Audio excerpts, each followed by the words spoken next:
Good afternoon.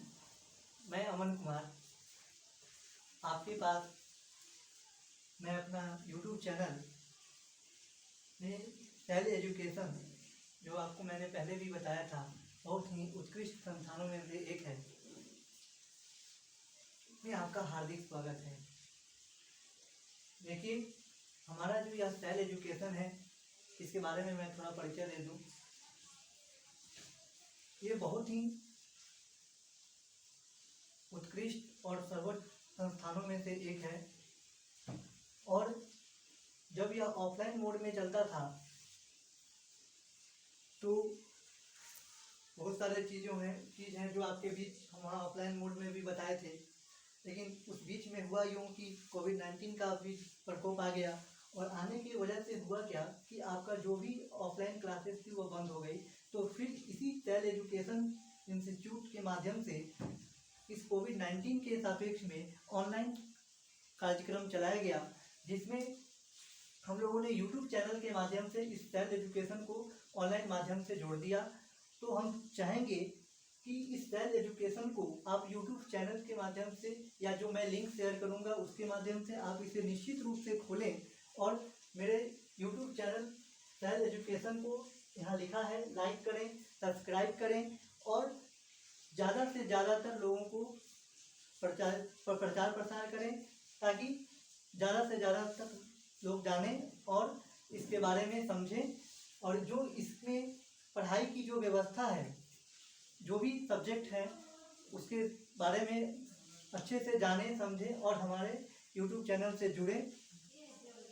ठीक है, तो चलिए हम आज आपको बताने जा रहे हैं मैथ में। पिछली क्लासों में मैंने बताया था सर्कल के बारे में। सर्कल, यहाँ पर मैं मेंसुरेशन के क्षेत्र में बात कर रहा हूँ। सर्कल आपका ज्योमेट्री में भी आता है, मैं ज्योमेट्री की भी चर्चा करूँगा दोस्तों, लेकिन यहाँ पर जो हम सर्कल की बात कर रहे हैं वह क्या है, मेंसुरेशन के बिहाफ में मैं बात कर रहा हूँ। जो सर्कल के रिलेटेड जो भी मेजरमेंट है उसको मैं बताऊँगा, क्षेत्रफल, पेरीमीटर या और भी जो सारी चीज़ें हैं उसके बारे में हम बताएंगे। तो आइए हम थोड़ा सा पिछली कक्षा में जो मैंने आपको बताया था और कुछ सवाल भी किया था, है ना, तो उसके बारे में मैं आपको आज से फिर बता दूं। यह जो प्रश्न था हमारा पिछली क्लासों में, वह था कि पाई का मान क्या होता है। पाई, क्योंकि आप जान लें कि पाई का जो उपयोग है हमारे मैथमेटिक्स में या फिजिक्स में यानी साइंस के क्षेत्र में काफ़ी ज़्यादा है ना। तो दोस्तों आइए हम यहाँ पर पाई के बारे में जानें कि हमारा जो पाई है वह है क्या, है ना। तो यह जो हमारा पाई है दोस्तों, यह हमारा पाई ग्रीक लेटर है। मैं यहाँ लिख भी दिया कि यह जो पाई है वह ग्रीक लेटर है, और यह जो ग्रीक लेटर है ना, इसकी खोज किसने की थी। तो देखिए, इसकी खोज अगर हम इंडियन मुल्क के वैज्ञानिक को छोड़कर अगर दूसरे वैज्ञानिक की बात करें तो वह नाम आता है आर्किमिडीज का। दोस्तों मैं आपको बताऊं कि यह जो आर्किमिडीज जो वैज्ञानिक थे हमारे प्राचीन इतिहास के, देखिए इनका लिखा हुआ है 287 से 212 बीसी। बीसी का मतलब आप जानते हैं बिफोर क्राइस्ट, ईसा पूर्व, है ना। तो यह इन्होंने पाई का जो निर्माण किया, आर्किमिडीज साहब, काफ़ी इनका हमारे गणित में महत्वपूर्ण योगदान है और काफ़ी ये फेमस वैज्ञानिक हैं हमारे प्राचीन इतिहास के। तो सिरेक्यूज के ये वैज्ञानिक हैं, लिखा हुआ है आर्किमिडीज, और इन्होंने, इनका जीवन काल है 287 से 212 बीसी। ठीक है, तो यह पाई क्या है। तो पाई दोस्तों आप पहले जान लीजिए कि यह एक ग्रीक लेटर है। पाई क्या है, एक ग्रीक लेटर है, और इसकी खोज प्राचीन इतिहास के, जो हमारे प्राचीन इतिहास है उस प्राचीन काल के वैज्ञानिक हैं, क्योंकि पाई की खोज बहुत पहले हुई थी। हमारे एंशिएंट हिस्ट्री में पाई की खोज उसी समय हो चुकी थी। देखिए यहाँ 287 से 212 बीसी की चर्चा की गई है ना। तो निश्चित तौर पर जाहिर सी बात है कि इसकी खोज बहुत पहले हो चुकी है। तो यह सिरेक्यूज के वैज्ञानिक आर्किमिडीज साहब ने पाई का निर्माण किया और इस पाई का वैल्यू जो निकाला है वह है 3.14159। इस तरह से आगे बढ़ते चला जाता है, ठीक है। क्योंकि इसलिए आगे बढ़ता है क्योंकि मैं आपको बता दूं कि पाई जो है यह आगे कटते चला जाता है, क्योंकि पाई जो है वह क्या है हमारा इरेशनल नंबर।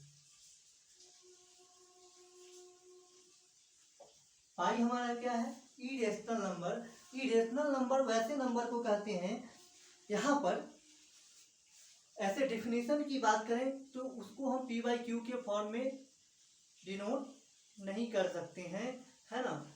और यहाँ पर इरेशनल हो गया।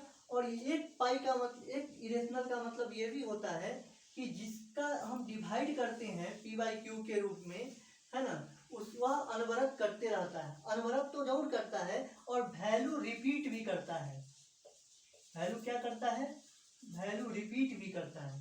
तो यह जो वैल्यू हमारा करते चले और रिपीट करते चले वह इरेशनल की प्रॉपर्टीज में आती है, ठीक है। तो जो हमारा वैल्यू रिपीट करता है वह इरेशनल के केस में भी होता है ना। इरेशनल के केस में हमारी वैल्यू रिपीट करती है, तो इसलिए पाई जो है वह हमारा क्या है इरेशनल नंबर है ना। तो देखिए और रेशनल में क्या है कि वह उसे हम पी बाई क्यू के फॉर्म में क्या करते हैं डिनोट करते हैं। जहां रेशनल में देखिए मैंने आपको चर्चा किया था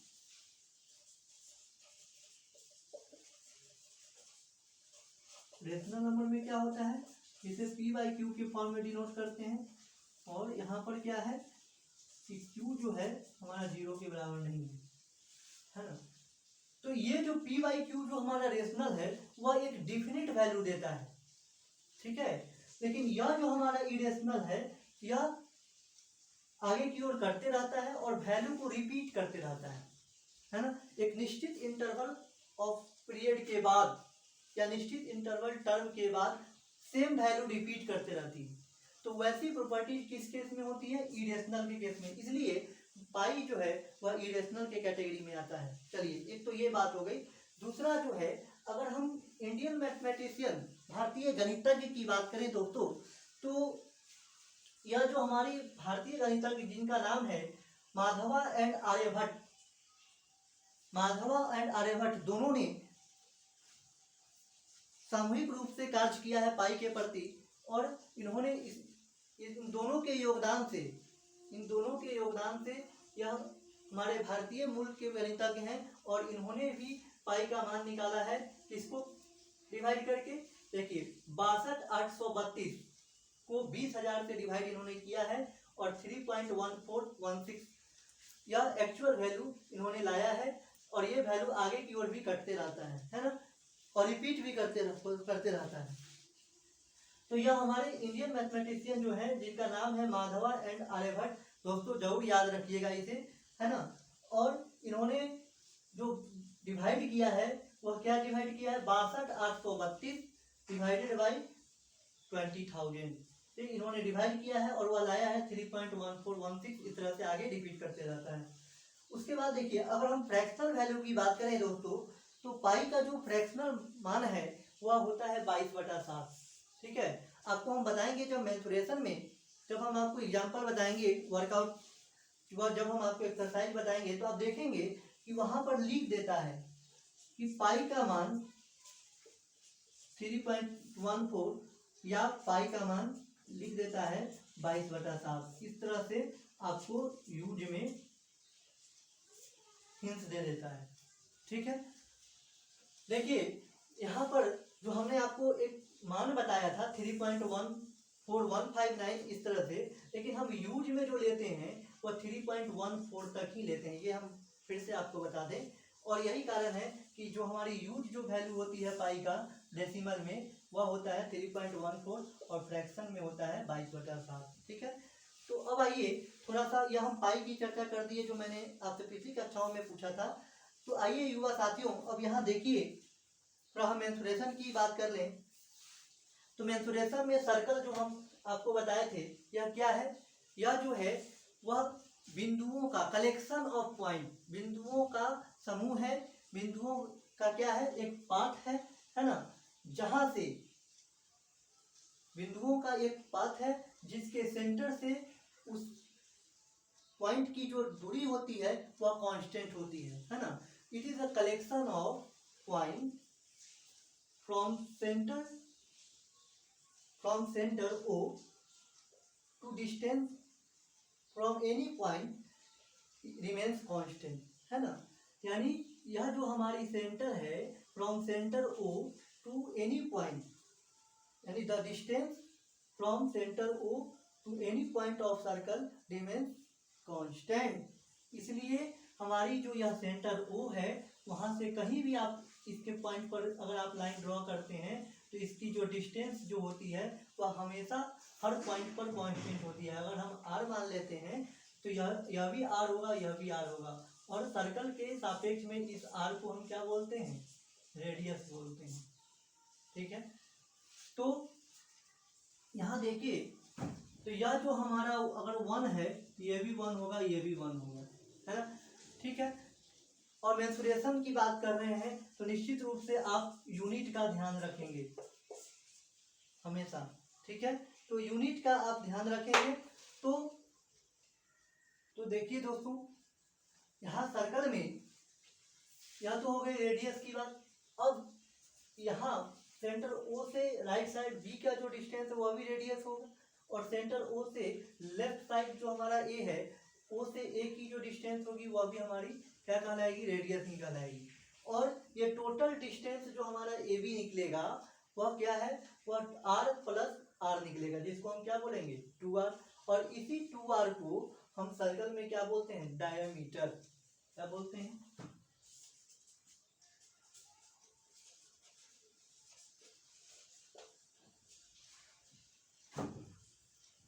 ठीक है, और इसको हम डिनोट करते हैं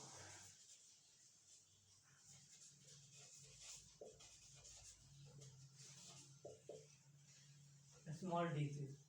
ठीक है, और यहाँ पर जो हमारा स्मॉल d है, यह जो हमारा स्मॉल d है, इसी को हम 2r के बराबर लिखते हैं।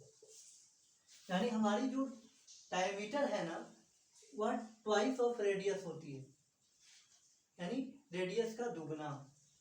रेडियस का दुगना क्या कहलाता है, हमारी डायमीटर कहलाती है। और यहीं पर अगर हम रेडियस निकालें, यहाँ पर तो डायमीटर की बात हो गई, और यहीं पर अगर हम रेडियस निकालें तो यह r इक्वल टू d/2 जो हमारी डायमीटर की आधी हो जाती है ना।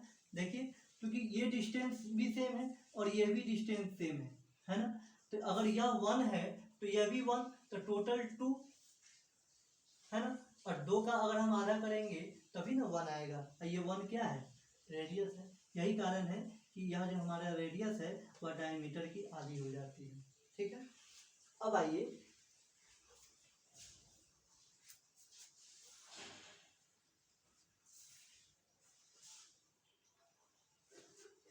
यह जो हमारा डायमीटर है, एक चीज हम आपको बता दें कि यह हमारी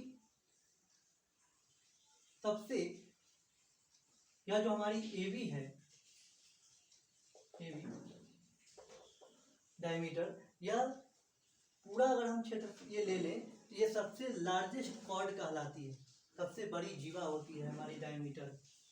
डायमीटर किसको कहते हैं, जो हमारी सेंटर O से दोनों तरफ जो लाइन हम जो ड्रॉ किए हैं वो हमारी क्या कहलाती है, डायमीटर कहलाती है। यानी from centre O passes through both end of the circle is known as diameter। ठीक है, तो अब आप ध्यान रखेंगे कि हमारी डायमीटर जो है वह रेडियस की दुगनी होती है और हमारी रेडियस डायमीटर की आधी होती है। ठीक है, और पाई का मान हमने आपको बता दिया। ठीक है, पिछली कक्षाओं में मैंने आपको एक बात और बताया था कि एरिया जो होता है वह पाई r स्क्वायर होता है, और यूनिट की भी बात हमने बताया था। तो यह हमारी स्क्वायर जो है वह क्षेत्रफल में आती है, एरिया में आती है, इसलिए इसको हम बोलते हैं स्क्वायर यूनिट। इसको हम क्या बोलते हैं? Square unit. स्क्वायर यूनिट क्यों लिखते हैं? स्क्वायर का मतलब तो आप जानते ही हैं कि स्क्वायर होता है, और यूनिट का मतलब इसलिए हम यहाँ लिखे कि अगर मीटर होगा तो मीटर, सेंटीमीटर होगा तो सेंटीमीटर। ठीक है दोस्तों, अब क्या हो गया एरिया की बात। पेरीमीटर की बात, तो पेरीमीटर जो है यहाँ पर सर्कल के बिहाफ में, ठीक है, सर्कल के बिहाफ में हम इसको, इस पेरीमीटर को हम सरकमफ्रेंस बोलते हैं।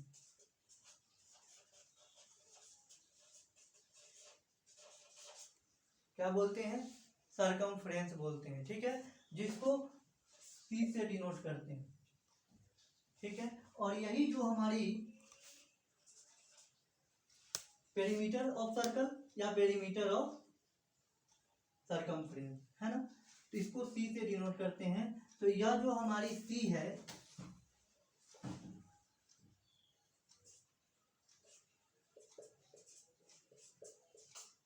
टू पाई आर होती है। ठीक है, यह हमने पिछली क्लास में बताया है। यह जो टू पाई आर है, तो यहाँ पर तो कोई पावर नहीं है, पावर नहीं कुछ है तो वन, इसलिए यहाँ पर ना तो हम स्क्वायर लगाएंगे, है ना, नहीं क्यूब का तो सवाल ही नहीं उठता है, क्यूब तो वॉल्यूम में चर्चा होती है। तो यहाँ पर स्क्वायर नहीं लगा के हम क्या करेंगे? सिर्फ यूनिट लिखेंगे। अब मीटर हो मीटर, सेंटीमीटर हो सेंटीमीटर, ठीक है, जो भी हो। तो ये दोनों हमने बताया था पेरीमीटर और एरिया के बारे में, और पाई के बारे में हमने कुछ चर्चा किया था और आपसे पूछा भी था, और आज हम आपको इस पाई के बारे में डिटेल में मैंने बता भी दिया, और इस फिगर से फिर से रिपीट कर दिया, रेडियस के बारे में, डायमीटर के बारे में और उसके फार्मूला के बारे में। ठीक है, अब आइए इसको थोड़ा हम आगे बढ़ाएं, हल्का थोड़ा सा आगे हम इस पे चर्चा करें फार्मूला के बारे में। ठीक है, इसको मिटाते हैं।